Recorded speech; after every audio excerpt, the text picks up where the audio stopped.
Hey there, folks. This is Screen Watching. My name's Dan Barrett, joined here by Simon Foster.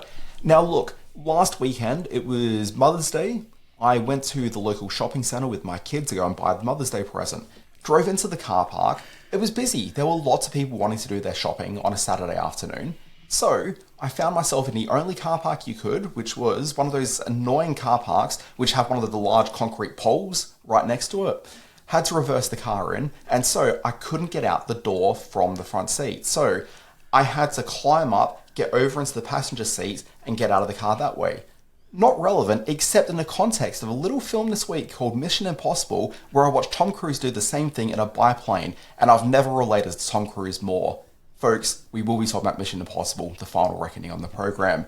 Also, we have a brand new show coming to the Max, soon to be HBO Max. It's called DUSTER, stars Josh Holloway and is from J.J. Abrams.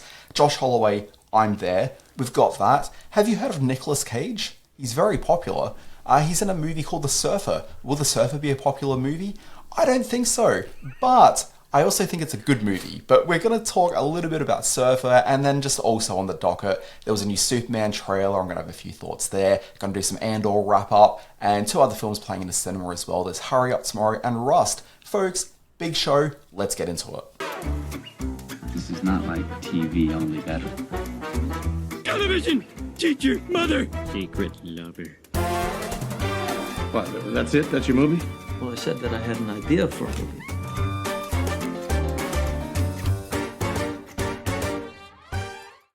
As I said, this is Screen Watching. Simon Foster, have you had a week as monumentous as me trying to get out of my car? Well, first of all, I don't think monumentous is a word, but yes, that was quite the story, and as someone who has gained a little bit of weight over the course of this podcast, I can completely understand the what sort of a challenge that would have been to exit a car next to a concrete pole. We've all been there. Hello to all the chubs out there. We had a fun week. You and I going to the movies. You came in a little bit despondent because you couldn't get your giant ice bucket of Coke. Oh my God. That was quite a scene. Here's the thing. I turn up to the IMAX in Sydney. Yeah. I go looking at the vending, like the machines where you get your drinks. Yep. Went to get my traditional, because when I go to Sydney IMAX, I need myself a big frozen Coke. You haven't seen this, folks. This is like drinking a bucket of ice. It's amazing. Simon, it's the standard size drink. It's not a special drink. So you were cranky. This is what people drink now. So you were cranky. They put on a free movie for you in the IMAX and had the gall to put some promotional material across your ice Coke machine. And I'm surprised you stayed for the length of the movie. You were seething when you sat down. Seething. I just want to spend $9.80 for a frozen Coke. That's all I wanted to do, Simon. I wanted to put some money in their coffers. Well, we had a good time anyway. You, me, and someone else was there. I can't remember who she was. Look, we should get on with the reviews. We've got a heady schedule to get through today. A lot of big stars, a lot of high-profile titles, plenty to talk about. Yeah, look, we are going to start with Mission Impossible: The Final Reckoning. Now, I think it's probably fair to say Simon and I will not be able to avoid talking about it without some element of spoilers. I'm going to spoil the shit out of it, Dan. Okay, folks, let's play the clip. This can't all be true.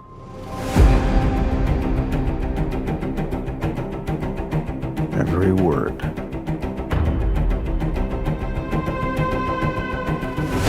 CIA Black Vault break-in. Am I reading this correctly? The Kremlin bombing? In fairness, the bomb was actually meant to kill him.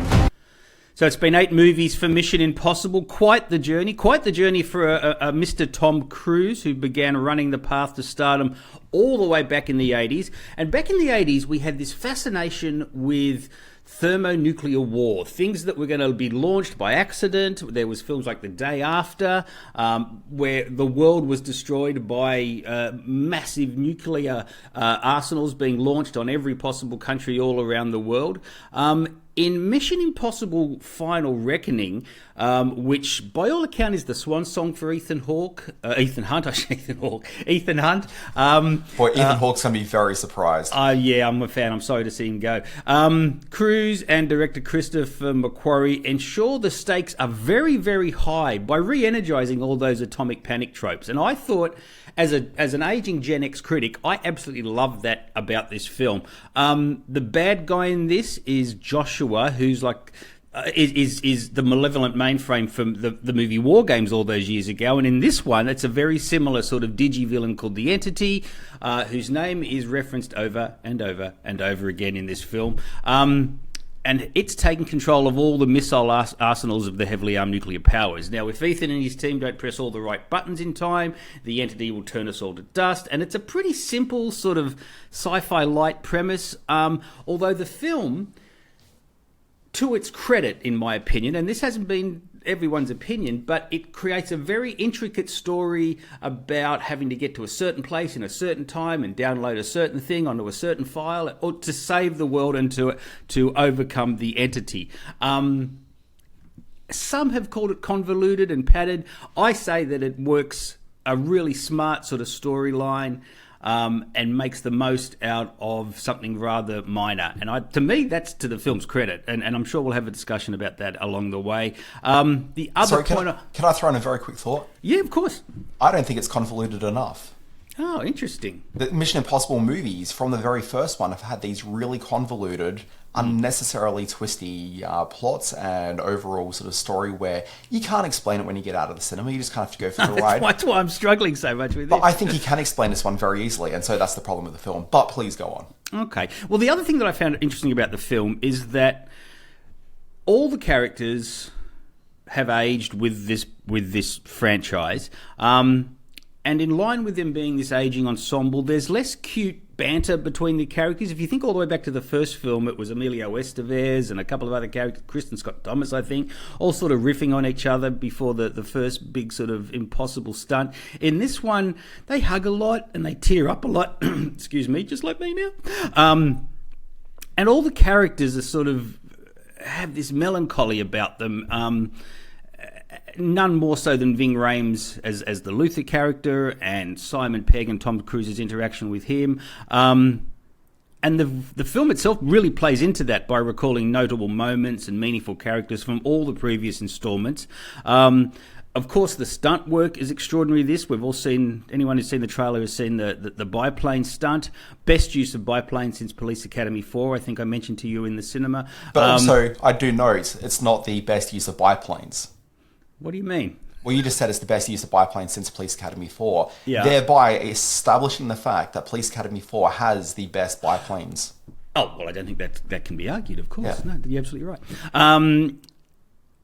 To my way of thinking, the best stunt in the film is the stuff in the submarine with the twisting, turning, missiles falling all over him, but that's neither here nor there. Great use of IMAX as well. Look, if Tom Cruise does mothball the Ethan Hunt character, or certainly his on-screen involvement in the Mission Impossible franchise with The Final Reckoning, I think he's left behind an action film legacy on par with that of a certain British super spy. Not Austin Powers, the other one. So yeah, I thought this was a really, really terrific film. Clocking in at about 2.5 hours, maybe a bit more, and at about sort of 85% on Rotten Tomatoes last time I looked. So I think it's a worthwhile out for this franchise. Yeah, it's 249 minutes. Oh, there you go. Yep, which is a lengthy trip to the cinema. So 243. Sorry. I would say, just as a couple of bullet points I just want to throw out there, you referenced James Bond a moment ago. For me, the Mission Impossible films have been far superior to anything I've seen from James Bond, really, ever. To me, where the James Bond films have really just struggled and just been sort of overwrought and just, lacking in fun and joy or anything that resembles, an enthusiasm is just representative in the Mission Impossible films. For me, this is probably the franchise of the last 15 years. Oh, for sure. Yeah, the last 15, absolutely. Important things to throw out on the table. My list of Mission Impossible movies. Number 1, Mission Impossible Fallout. Number 2, Mission Impossible Ghost Protocol. Number 3, Mission Impossible 3. Mission Impossible, the original one. Rogue Nation, Mission Impossible 2. And then Mission Impossible, The Final Reckoning, and then Dead Reckoning Part 1. Wait a minute. You are putting this behind number 2, widely considered arguably the worst Tom Cruise film ever, let alone not the worst Mission Impossible film? I'm saying this is the second worst one, followed only by Part 1 of this two-parter. Wow. So, right. That I did not see coming. I don't like Mission Impossible 2. I don't think it's very good at all. But the thing that Mission Impossible 2 has over Mission Impossible Dead Reckoning Part 1 and The Final Reckoning is it didn't take almost 6 hours to tell a story that probably needs to be told in the 90-minute runtime of Mission Impossible 3. The problem with these movies there's nothing fun taking place in these films. So the hallmarks of a Mission Impossible movie are the following. Okay, 1, impossible missions. Okay, these are missions which in every film are people pushing the limits as to what's physically possible or expected. Okay, and sometimes that's sort of a mind over matter sort of an issue. So you think about Tom Cruise on the side of a building in Dubai, and that's someone who's very much coming to terms with the fact that, holy shit, this is impossible. Yes, you probably could do this physically, but who amongst us has the mental fortitude to be able to, overcome the very obvious, fear of death when you're sort of that high up? Like, it's crazy to be able to consciously wrap your mind around the idea of a person on a building that high up. Okay, so you've got that. There's also races against a ticking clock. Sometimes they're metaphorical, sometimes they're literally a ticking clock. In this one, you do have Tom Cruise, who is physically out there sort of performing something which seems impossible. You do have ticking clocks. But the difference between Tom Cruise and the side of a building in Abu Dhabi is that you as an audience can sort of feel the sensation of being up there and know the stakes that are involved. Here it's kind of just, well, Tom Cruise is deep underground in a boat. He's not in the, I'm going to call them the boats, the submarines.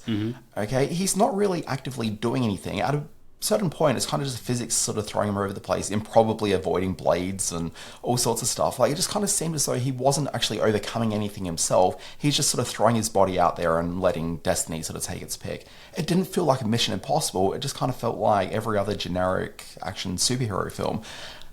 The ticking clock, it was just, the film was so overwrought, and for a ticking clock to work, it needs to have a sense of tension building up to this. One of the major problems with this movie specifically is that the tension never changes. It starts at a really heightened pace from the very first moment, and it just sticks there the entire way through. In order to have that ticking clock actually mean something, you as an audience member need to sort of lose yourself into it and have that sort of deeper breathing you sort of feel as your tension starts sort of ratcheting up, and like you're sort of in there. You know that your heroes are never going to get blown up, but great movie making has you actually feeling, wait, is it going to happen? Is it going to happen? Whew. Didn't happen. You never feel that because there's no change or variance at all in the entire movie in terms of its tone. So the two things this film has to offer, not there.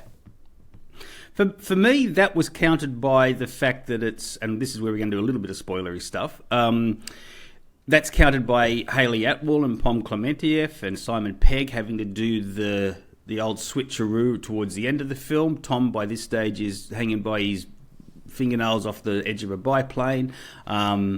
So I thought there was considerable potential. I totally disagree with you about the underwater sequence. I thought that was the bravado point. There's often a sort of peak action moment in all the Mission Impossible films. There was the Rome sequence in, what was that, 3 or 4, I think, and as you mentioned, the building scenes in Abu Dhabi. That was in the best movie, Mission Impossible Fallout. There you go. Genuinely exciting sequence. Absolutely, yeah. Because he's there going against traffic on this motorcycle. Like, it's exciting. Well, I thought that was all there in the underwater, in the missile sequence. So we'll agree to disagree on that. But the thing with him on a motorcycle going against traffic through Rome is that he's actively making choices on the motorcycle as to how to stay alive and also accomplish the mission. Whereas in this, he knows that he's got a mission. He knows that he needs to be at a certain point. But he's just kind of, I'm breathing and I'm getting my muscles happening. But that's not really thrilling. It doesn't really convey the excitement to the audience. And so the entire sequence felt a bit flat. And you mentioned the idea of, this is where the other team members kind of come and play. You're talking about later in a film. But that entire sequence is predicated on this idea that Tom Cruise, massive spoiler here, Tom Cruise is supposed to exit the submarine, manage to completely defy physics and everything that's humanly possible. Okay, which again is just too much of a stretch for you to really necessarily buy into. You can't pull that up for this film. That's what movie stars do in these. But the rest of the films are someone pulling off something that seems impossible, but there's also the ability that it is possible, but it's also impossible. But in this, it's actually just impossible. You just physically can't do it. Okay, like, it just isn't actually possible.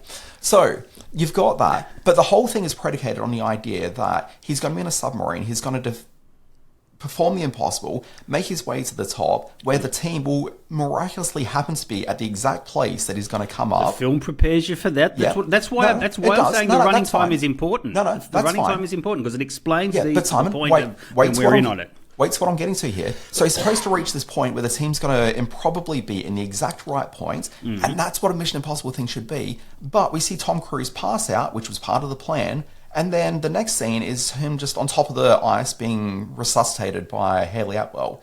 We don't see the actual rescue of him being pulled through the thing. Remember, there was supposed to be chainsaws involved, and there was going to be like a whole thing.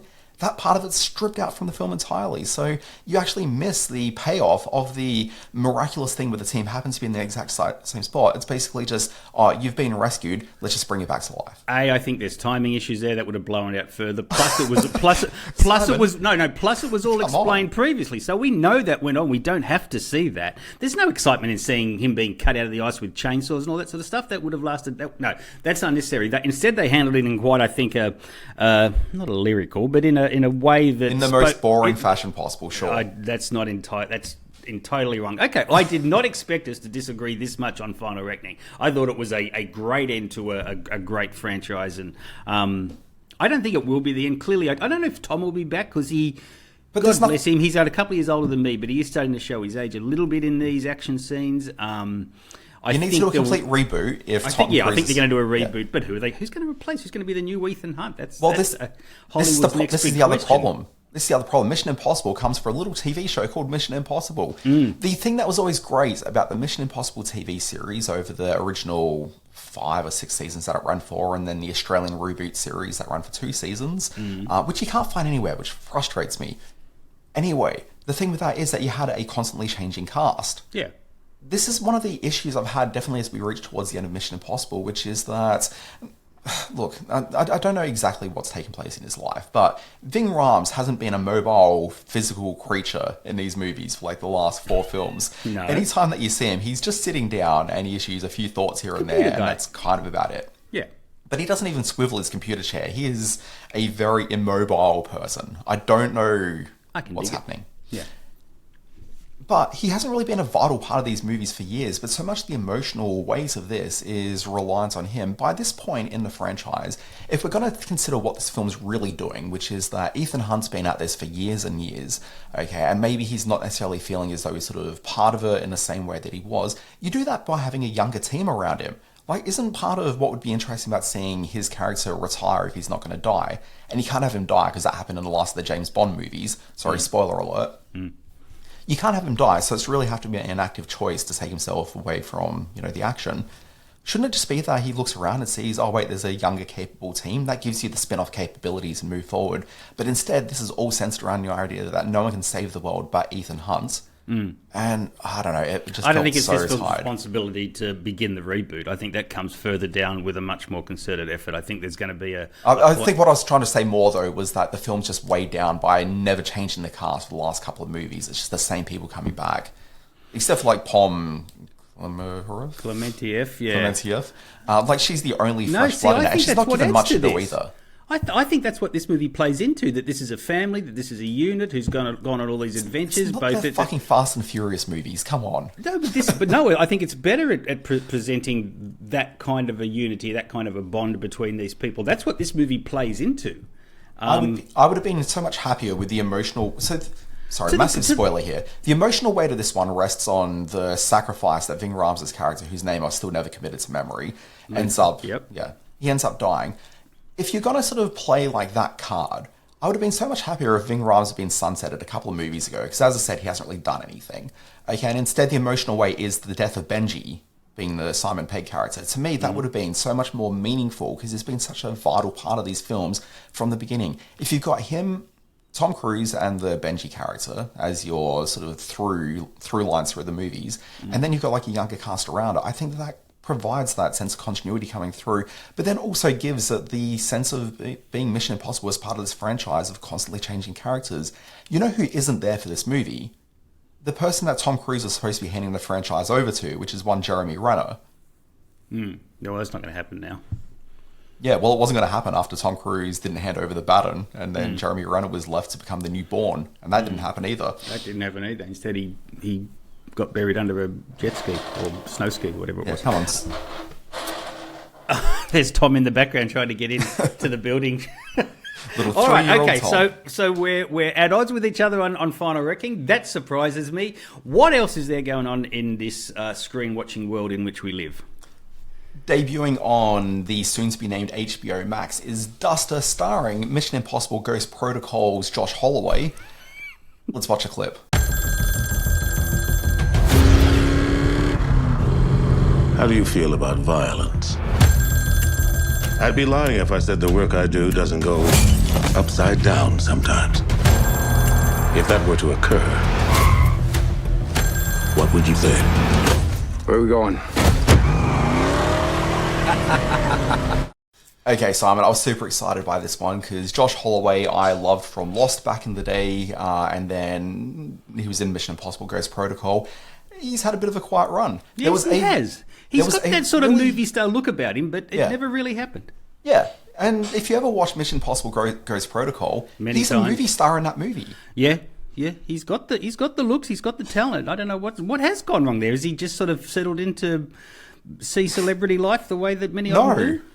No, he hasn't. He gave a really interesting interview in The Hollywood Reporter, I think it was THR, I linked to it in my newsletter on Friday morning, where he said that he just hasn't really been working for 7 years.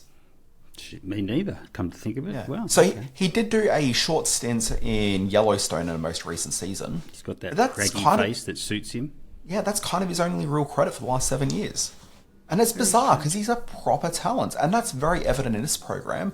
It's called Duster. The premise of the show is it's set in 1972. It follows the FBI's first black woman agent, played by Rachel Hilson, as she is assigned to stop a crime syndicate with... I'm sorry, I'm half reading the blurb here.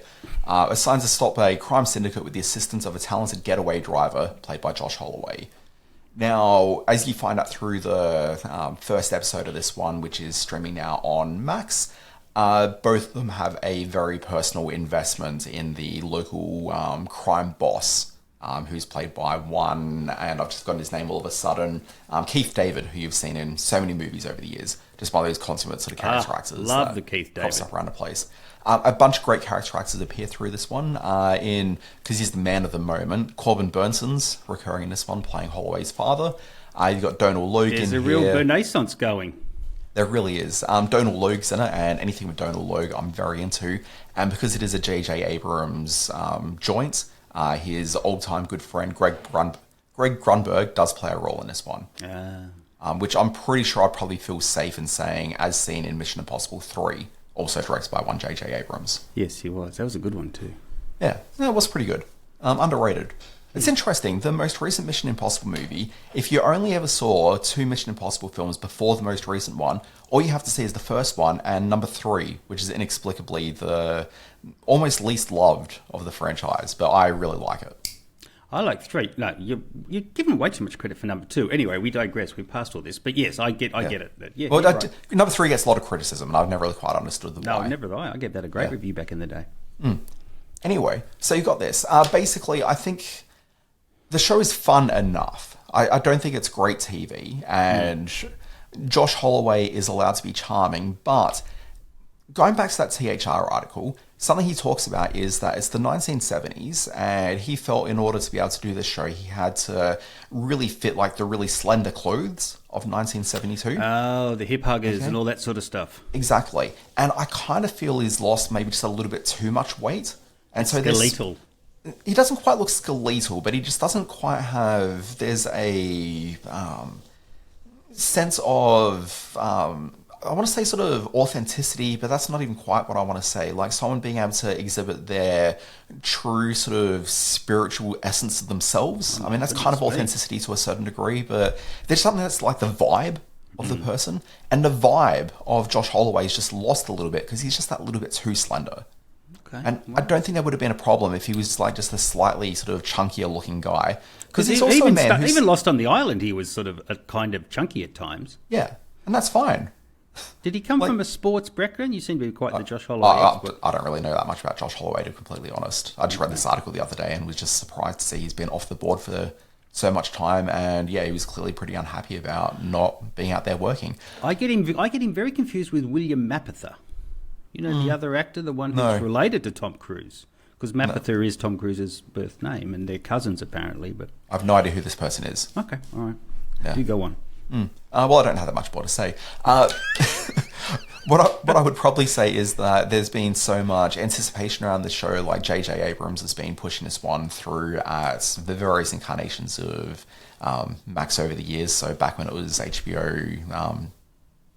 No, it was right when it became HBO Now originally. This was one of the original titles that was announced as a show that was in development for them. So it's been, 5 years that we've been waiting to see this thing actually happen. And when it's come, it just kind of turned out to be sort of slightly fun, generic TV. So look, it's 8 episodes. I'll be in with this for the entire season. Just, maybe not eagerly anticipating the show, but certainly it'll be part of the viewing rotation. I'll be quite happy about that. But it's not that exciting. It's supposed to be sort of fast cars, but even the action in this is not super exciting.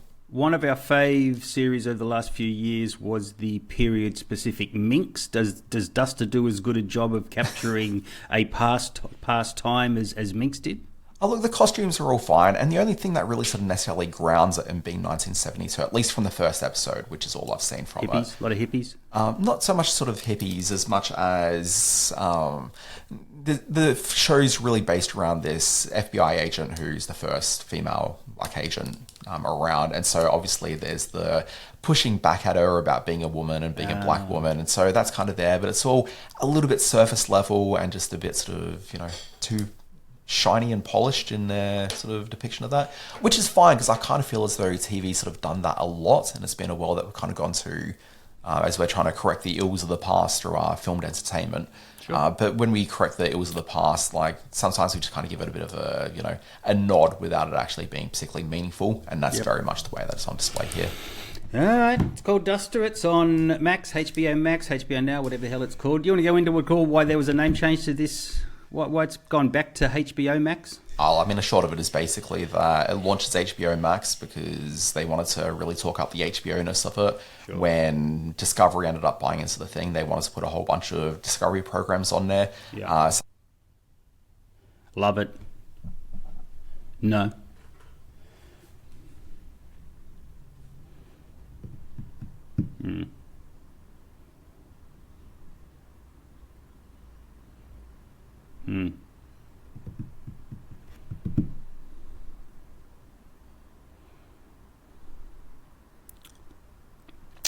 I know you used it in a pejorative kind of way, but I'm a huge fan of Dr. Pimple Popper. More importantly, my wife isn't. So if I ever want to get her out of the living room, I just say, "Hey, look, Dr. Pimple Popper's on. Binge watch." Yeah. Oh, I love Naked Attraction. All right. Ask me the question, Dan. No. Well, I'm glad you asked. Hurry Up Tomorrow is a film which absolutely crept into cinemas this week with not a single bit of pre-promotion. And I'm thinking to myself, hey, what's going on here? Because it stars a young lady called Jenna Ortega. I'm a fan, and she's one of the big sort of it girls at the moment. I know. It stars Barry Keoghan. I think it's how you Keoghan. All right, let's go with that. Who is coming off Saltburn. So that's kind of a big deal. And it stars a young man named Abel Tesfaye, I think that's how you pronounce it, who we all know and the kids all adore as The Weeknd, the pop singing sensation.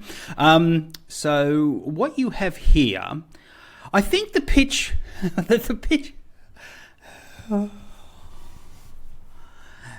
Well, I'm going to get to that because he's clearly making a play for some kind of multi-hyphenate stardom where he's a pop singer, where he's an actor, where he's a screen creator, a content creator. And this is his role of the big screen dice. The pitch definitely would have been The Weeknd's Purple Rain, sort of a mash-up of the artist as himself, because he plays himself in this. People call him Abel and people call him The Weeknd all the way through this. Exploring the dark sides of his creativity and how they fuse with his performance art, and And you had Barry Keoghan coming off Saltburn. You had Ortega coming off the first season of Wednesday. You had this director, Trey Edward Schultz, I haven't seen the film Waves, but everyone raves about it as being sort of this very cool, very indie sort of urban type of story, and that's great. And even a couple of years ago, The Weeknd was still a big deal. So I can see why any studio suit was, keen to get the kids back to the movies, and they green lit. But to call it style over substance just understates how vacuous this experience is. It is a wildly indulgent ode to narcissistic self-obsession. The Weeknd himself is trying to paint himself as a sort of sensitive, new agey kind of guy. At the same time, he's screaming "F you, bitch," and to any woman who crosses his path or who dare sort of counter his views on the world. And Schultz, who tries hard, it's good-looking film in parts, but to try to paint this guy as some sort of sensitive new age guy is just ridiculous. It's certainly less Purple Rain and more, for me, Stardust Memories, which I know is a fairly vague reference. It's the Woody Allen film from 1980, which really derailed Woody's career at the time. It was a really bitter, satirical takedown of his own fame and specifically of his fans. And that's what they may be trying to do with Hurry Up Tomorrow, but it fails on every front. This is one of the duds of the year. Had you even heard of this film? No, it's playing, like I saw it at the event cinemas, and it's playing in the major chains, but it's just been dumped, and I can absolutely see why. It's unworkable.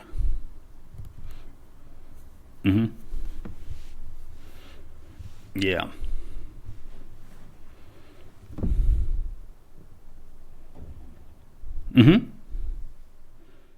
I did see it.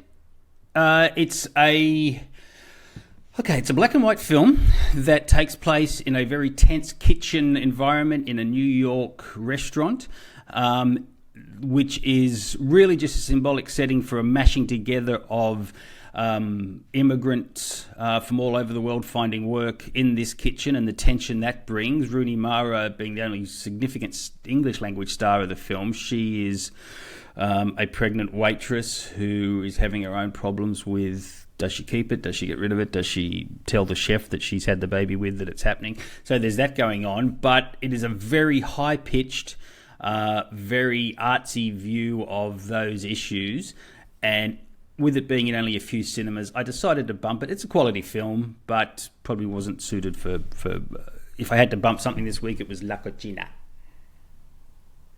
Really? Why? Yes, did you watch it? Yeah. So was I. I'm keen on it. And it's certainly a fine film, if a little long. It goes for like 2.5 hours. It's like Mission Impossible length. So, yes, it is a film that has a lot to say about some important issues. But I think it will probably serve a small screen viewing just as significantly. Yeah. Oh, yeah. You love your kitchen movies. What was that one? Beautiful. There was Dinner. What was the one you loved with that? Dinner Rush is the one that keeps popping up on your Plex page that I do want to watch, but I've never gotten around to. Yeah, I know you love Dinner Rush. Good Lord. Okay, let's do that. Let's get to Rust. Now, Rust is a movie that obviously is infamous because it was on the set of Rust that the young cinematographer Helena Hutchins lost her life in a gun accident. The film has been finished. It was largely finished when she passed away. Another director of photography, Bianca Klein, came on and used Helena's notes and light cues and all that sort of stuff to finish the film in a way that reflects her creativity. It's only a few scenes that needed to be finished. So the scene that was being shot when Helena was fatally injured has been taken out of the film. There's no church sequence in this, which is the setting that happened in. And what you get is a really fine Western. She's clearly a studious sort of admirer of films like Shane and McCabe and Mrs. Miller, sort of classic westerns, but the landscapes that she captures, the real close-ups of the craggy sort of actors' faces. This film has a lot of texture to it, and that's all the cinematography work being done. The really dark shadows of the candlelit cabins and stuff like that. It is a truly beautiful, beautiful looking film, which only makes the tragedy of her passing, just that little bit worse. It's hard to imagine it being any worse than a mother and a wife being, killed in this way. But to see this as a final legacy of her work is maybe fitting, if it can be at all. I'm trying to recall how I felt when I watched The Crow in the wake of Brandon Lee's death, and I guess there's this, and there's probably a different element to it because he was on screen, but you can certainly have the same sort of strange feeling that you're watching something that a person has died creating, and it's a tough watch. Alec Baldwin is very good in this. The young kid, Patrick Scott McDermott, who is central to the storyline, he plays a young boy who's in charge of his younger brother after his parents have been killed in frontier accidents, as it happened back in the day. And he's got to raise this young boy and run this small farm. He's doing it tough, and then fate deals him a further tough hand when he, somewhat ironically, accidentally shoots a man who's hunting him down. And it takes this boy's estranged grandfather, played by Alec Baldwin, to rescue him from the hangman's noose and take him across country with a bounty hunter and a sheriff in pursuit. So it's got all the classic Western tropes. It's handled really, really well. I'm sort of breaking the rule of the podcast here by reviewing something that isn't readily available here in Australia yet, but I think it's worth noting that this is making its way here.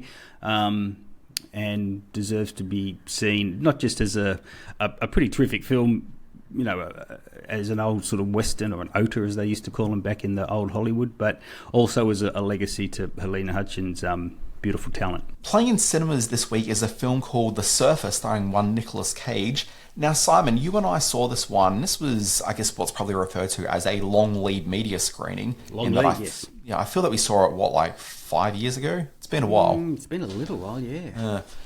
Look, so this is playing in cinemas right now, but most people are probably going to see it in Australia on Stan, where it debuts there next month, I believe. Mm-hmm.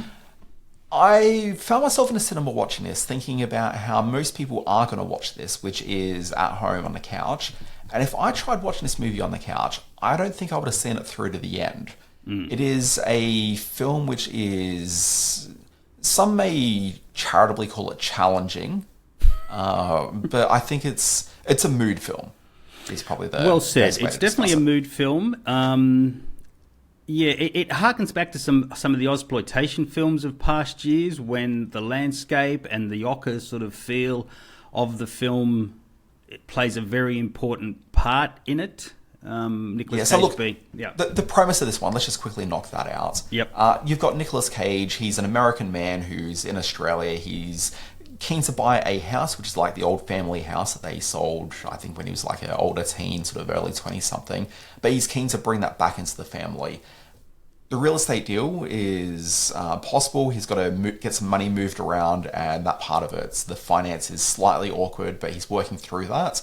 But he's keen to buy this house. He brings his son to the beach, and the idea is that they're both going to go out to the beach because the house is right by the beach, go out onto the surf. They'll be out there on their surfboards, look back at the beach, and he can say, that house there, we're about to buy it. Okay, so that's what he really wants to do. But when he takes his son down to the beach, he finds that some local surfies have more or less taken control of the beach, and they do not like outsiders. So that's kind of the overall premise of the movie. The son, I don't even know how he ends up leaving the beach, but the son's gone after a little while, and so Nicolas Cage is more or less just hanging out at the beach in the car park, waiting for the real estate agent to turn up so he can get the deal done. Slowly deteriorating, kind of losing his mind, getting very messy and dirty, getting barked at by mad dogs, getting hassled by these surfers and the kids who come to the cafe. Everything seems to be going wrong for poor old Nicholas in this, and it shows in his physical in his physicality, in the way he looks and feels, but also in the mental deterioration and pressure that he's clearly feeling. Yeah, and to go on this journey with him, you need to take some assumptions which completely defy human behaviour.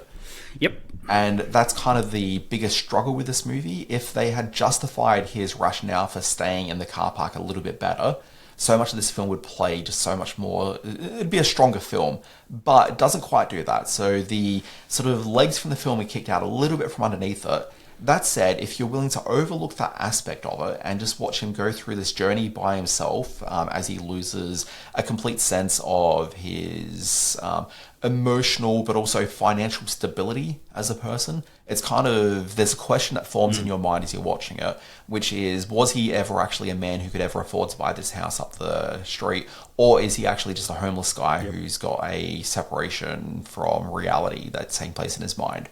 And if it was you do very latter, very quickly start to figure out that maybe a lot it's of the earlier not stuff. Yeah. Yeah, but then they give him back his stability, and at that point you realise that things at the beach are so much better, but also so much worse than you appreciated they were from the beginning. Anyway, it's interesting. I think it really takes you on a journey. I didn't enjoy the movie at all while I was watching it, but I've come to really enjoy it in the months since. Yeah, look, I don't think it's a major work. I think it's a vision that the director Lonergan, I can't remember his full name now. He did Vivarium a couple of years ago with Jesse Eisenberg. Finnegan, who's an Irish gentleman. Yeah, exactly right. And I think the fact that these two overseas talents are taking a look at really inherently Australian culture, this surf culture, personified by a really mean Julian McMahon at the centre of this, who does a great job as the sort of the head baddie of the beach. I mean, you sort of say that it's Australian beach culture, and it is, but also, if this was an American beach, it would probably stand just as well. The only thing that you wouldn't have with an American set film is just the harsh lighting and just intensity of that beach area. Yeah, it's got this strange sort of glarish glow to it. That it's an unusual film. It is a very unusual film. I can absolutely see why Cage got involved in one of his let's do it kind of movie choices. And but yeah, I really dug it too. I think I came out of it thinking more about it afterwards, and that's always a plus with movies nowadays if it stays in your mind a little bit longer. That's right, and Julian McMahon's probably. Finally, Simon, just very quickly, it would be remiss of me if I didn't take some time out to talk about the new Superman trailer, which debuted on, was it Wednesday? Thursday? I'm not sure. Thursday, yes. Did you watch this, Simon? I want to hear your thoughts first. I did watch it. I was immediately worried first of all, by the poster art that dropped. That's a very strange looking Superman. Yeah, it's weird. It doesn't quite look like him, does it? No, it does not. It definitely looks more like a kind of a cartoonish or comic book inspired version of Superman. It doesn't look like him at all. If anything, it looks a little bit more like George Reeves from the 50s Superman than it does. That's a good point. Yeah, it's true. He's just a bit more traditionally handsome. With regards to the trailer, I've now seen enough trailer spin on this film. I didn't find anything particularly new or thrilling about this trailer. If I'd seen the CinemaCon footage, and the bulk of this trailer was in that CinemaCon footage, the few minutes that was released that they presented to theatre owners back in Las Vegas a few weeks back. So there's nothing really new in this trailer. The excitement's there. I'm pumped for it, absolutely. So I'm keen to see what Soups himself, Mr. Dan Barrett, would think of this. Yeah, so look, the thing that I was looking for in this trailer that I hadn't actually seen from the teaser trailer or the little bit of footage we've seen here and there is Lois Lane. So the most important thing in a Superman film, TV show, comic is actually Lois Lane, and to a lesser extent Jimmy Olsen and the rest of the Daily Planet crew. The secret to Superman isn't that Superman's a big, powerful guy that can, beat down aliens and, do all the sort of stuff that Superman can do. What's important about Superman as a character is the relationships that he has and how he's grounded as a human while also being able to do all these fantastic things.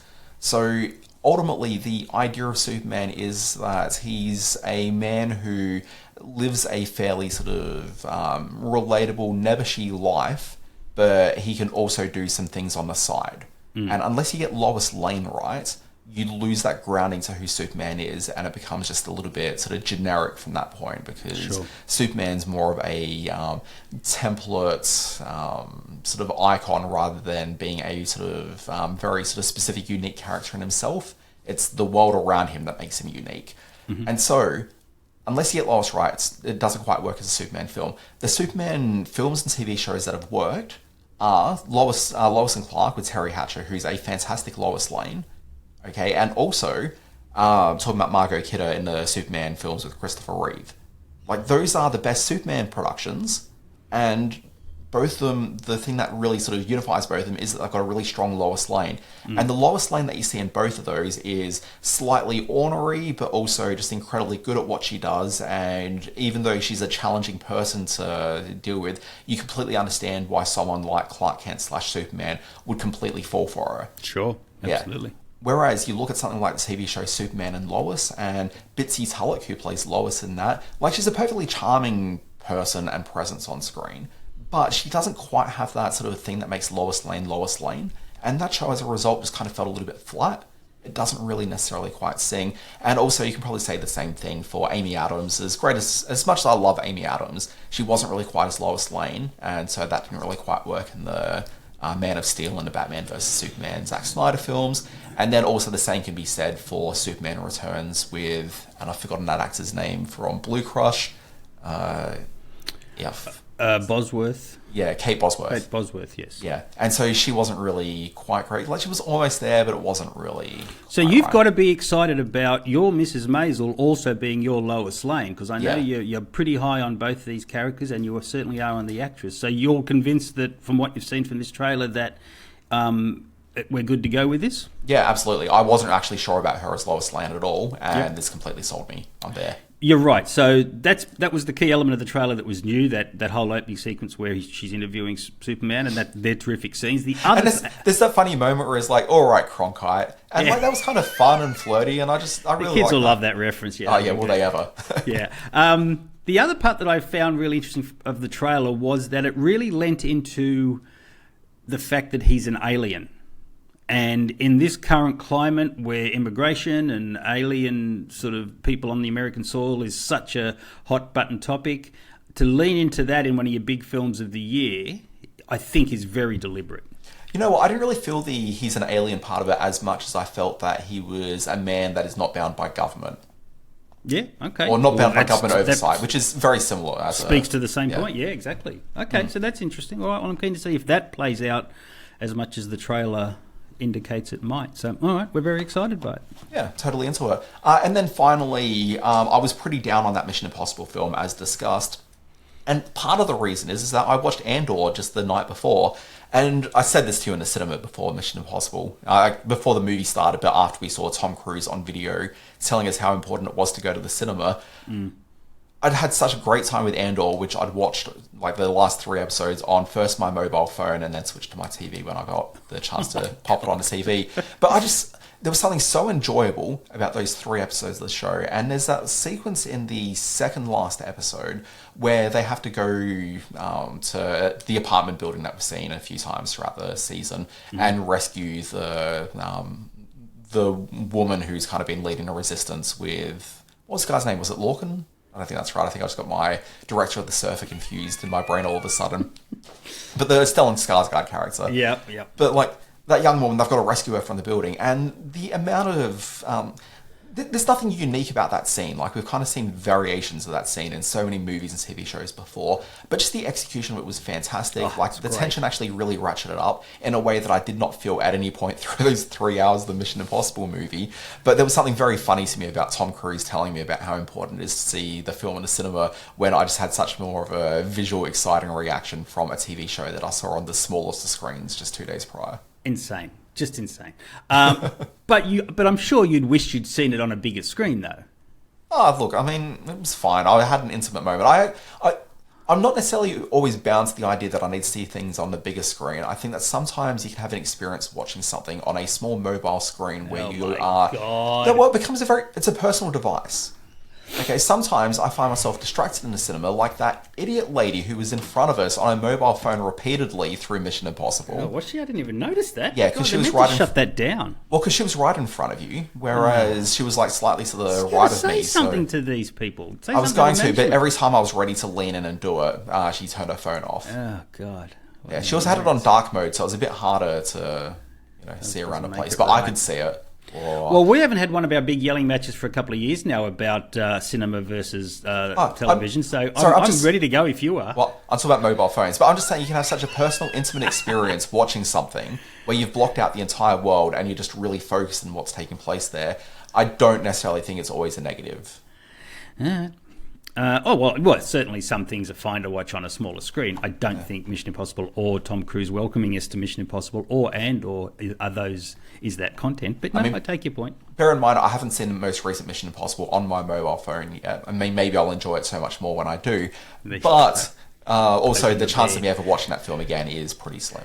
I have to agree with you about Andor. Andor was some of the best hours of television I've watched this year. Well, last couple of years, actually. I think it's so unusual for me to be ragging on Star Wars because it's been such an integral part of my movie watching and screen watching world for the last 50-odd years.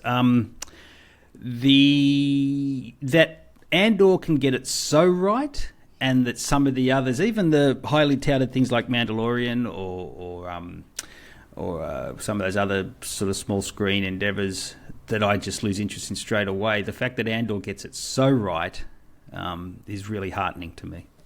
Yeah, so what I thought was just kind of interesting about Andor, because the thing with Andor is that it's there sort of as a prequel almost to Rogue One, which is a film that I really didn't care for much. And so part of my problem with Rogue One was that so much of it's predicated on the idea that all these characters are making a sacrifice at the end. But outside of Andor and the female lead, whose name the character I don't quite remember the name of, outside of their sacrifice, like you got the three people, Riz Ahmed, you got the blind Jedi swordsman, and then the other guy. But you don't really know those characters well enough. So like when they actually die on screen, like it doesn't quite have the emotional kick that it probably needs. And so that always sort of bothered me with the movie. But I finished out the Andor on the night before we saw Mission Impossible. And then after we finished Mission Impossible, I went home and I watched Rogue One again. Oh, did you so really? I could carry the characters through.